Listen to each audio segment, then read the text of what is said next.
guys, BBI here. I want to stop and say thanks for tuning in and checking out whatever the video is about that's about ready to come up next. If you could take a minute and hit subscribe, I'd greatly appreciate it. And if you enjoy what you've seen here, make sure to hit the like button. We'd greatly appreciate your support. Anyhow, guys, all that aside, let's get on with the show.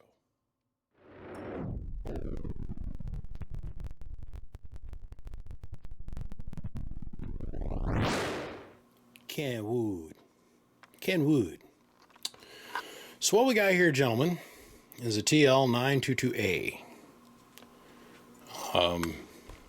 In my opinion, in a lot of different ways, it's better than an SB220. This thing is got better safety interlocks, a little bit better transformer, still uses a voltage doubler, but it's got 3 500Zs in it. The tank coil is a little bit better blocking choke. The outer side body pieces are actually made of hard aluminum. This is actually steel instead of being aluminum, and it's just a little bit more robust. It's got all the same functions to it as an SB220. 28, 21, 14, 7, 3.5, or otherwise 80 meters and 160 meters. Got a couple little bit more bands. All the same meter functions. Power on, sideband, and so forth. CW and sideband, by the way, you guys, is code for low high for the most part. There are some downsides to this, like the way the fan runs. It pulls air down through the cabinet, through the little grill job, and the air's got a funnel. The cool air's got a funnel all the way across. Now that's good for the tank coil and the blocking coil and all that kind of stuff. And then it's got to go across. You got this little shield here to keep you from electrocuting yourself if your 12-year-old kid sticks his finger in here. 14-year-old kid sticks his finger in here. And it acts as an RF block for the most part. I don't know, is this metallized? It is metal. So anyhow, it keeps the RF from leaking out of the backside of the cabinet. There's almost no cooling to zero cooling to the pins on the bottom side of this thing. Now on the SB220s, they're notoriously famous for letting the solder out of the pins in the feet. So there's no air coolant, but there's air movement on SB220 because that, the back of the cabinet's open, air can wrap around. But it's over general construction, makes it a little bit more robust. Nice little spring-loaded handles, carry handles. And I like how everything is very clearly printed out here on the top. So you're not reaching around going, no, am I putting the relay jack in back here, around the ALC jack, or you know exactly where everything's at. This particular unit is currently wired in 110, okay? But I still expect this to do at least 2,000 to 2,200 watts on 110. If I can't get that, piss on it, it ain't worth it. This has got new updated electrolytics in it that are in really, really, really good shape. ALC, everything in this thing works. In a scale of 1 to 10, this thing would be a 9.8. And the reason it's not a 10 is because it's got a little tiny bit of dust on it. So it'd be a 9.9. We'll go with a 9.9 in condition. The inner tins are nice and clean. The outer tins are nice and clean. There's no scratches, dents, or dings anywhere on this guy. So now, as you can obviously tell, I have run this thing. Let me put this plate on here so we get proper air movement. And when I get back, let's make it make power. So let me put some screws in this. We shall return. Or kill two birds with one stone. Now what I have had to do to this amplifier since it's been here, other than dust it, is all the lights were burned out in the front. So I went ahead and I put all brand new 4mm lights on the front side of this thing so the meters all work. And I did have to repair the standby lamp. It needed a new light bulb as well. They have these really nice silicone boots on the lamps so they're insulated, which I thought was pretty slick. I was impressed with that. So we're going to put this together all the way for a minute.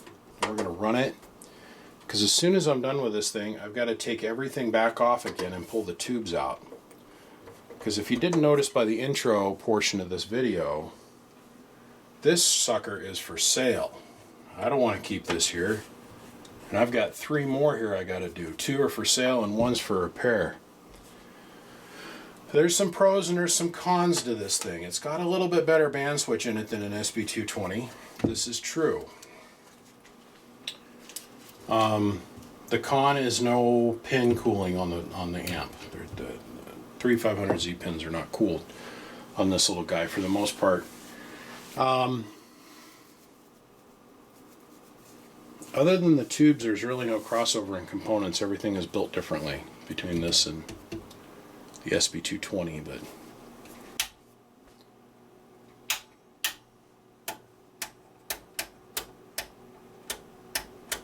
we're not going to get any high power, of course. Hello. It's almost like you might have shot a video once or twice in your life there, Dingus, and you should know better. There's a interior safety interlock that we need to do. Got to address here.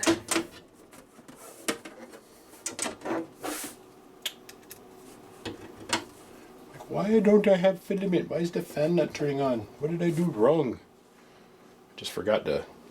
There's a pin that hits a switch on the inside of the lid on this thing.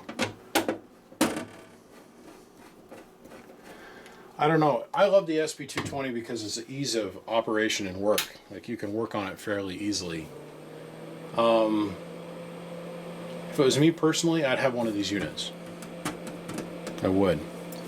So it pulls air in from the front 2 sides. There's an opening on the cabinet up here, but the air pathway is really important to maintain. So that's the reason I want to put the lid on it, because if I ran it without the lid, we're not getting any air movement over the tubes whatsoever. And I mean whatsoever. So I guess we'll just leave it on the tripod. Hold on. Alright. So what we got going on here is a 1000 watt slug with the 2 times multiplier. So that's a 2000 watt scale, 1000 watt slug in average, 5 watt slug in reverse. So let me show you what we're putting into it for drive. Here, let me show you what I'm putting into it for drive.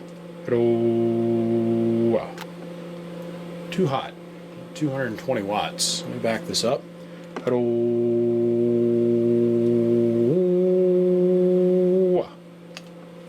Alright, so now we're down around 200 watts.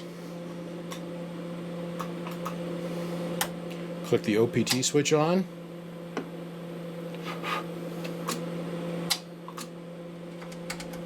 That's right. I moved the band selector around.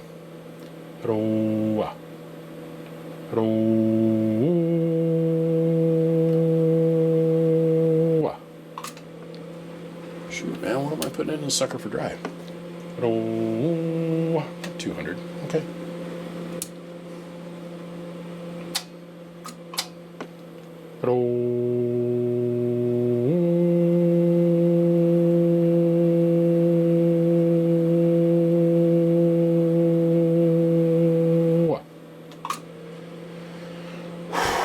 Breathe, fat man.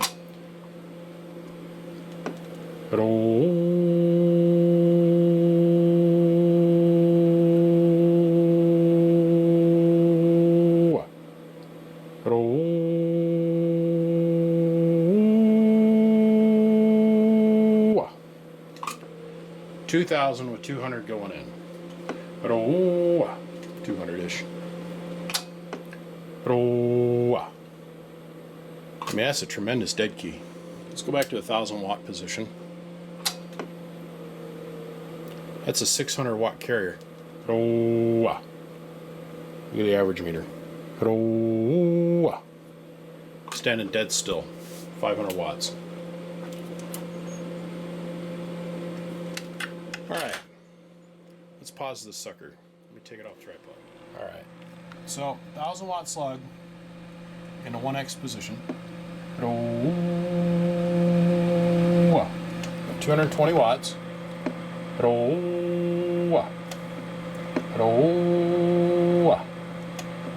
Nothing for bird. Nothing for reflect. So now, check this out. Everything's working. Okay. And today we're going to put this down in the 5x position. So now it's reading like a 5,000 watt slug.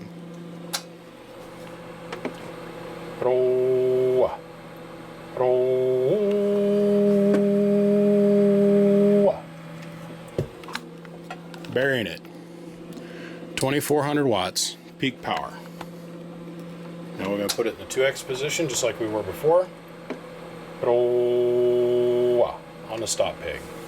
Average power, 400 watts. With 200 watts of drive. I'll show you the meter movements up here in the front.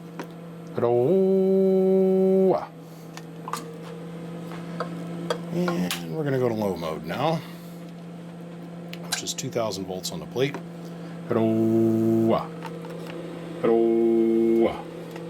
It's 1,800 watts of output power.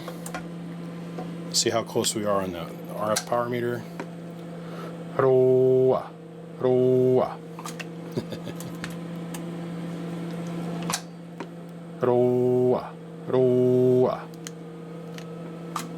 good.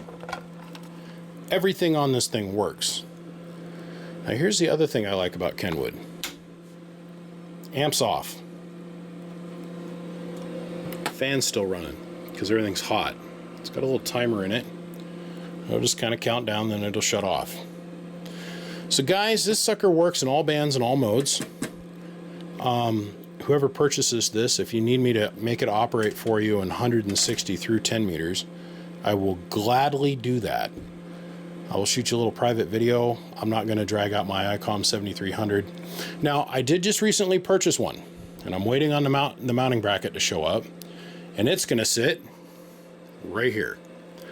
So I'm going to get an ICOM 7300 permanently on the bench as a bench radio for when I do these videos. So we can sit there and I can go, okay, so here we are on 160 meters, and here we are on 80, and here we are on 40, and here we are on 20. So I'm not going to drag that out today or tonight. Kenwood TL-922A in pristine condition all the way around. Everything, none of the labels are rubbed off. No dents, no dings, no nothing. And it is for sale. And we are firm, and I mean very firm, at $1,500 plus the ride. And the ride's probably going to be about $100. But it's got genuine IMAX in it, obviously at full output potential. So, on that note, gentlemen, I'm going to wrap this little dog and pony show up. And I just want to say, hey guys, I appreciate you all. Christmas is coming.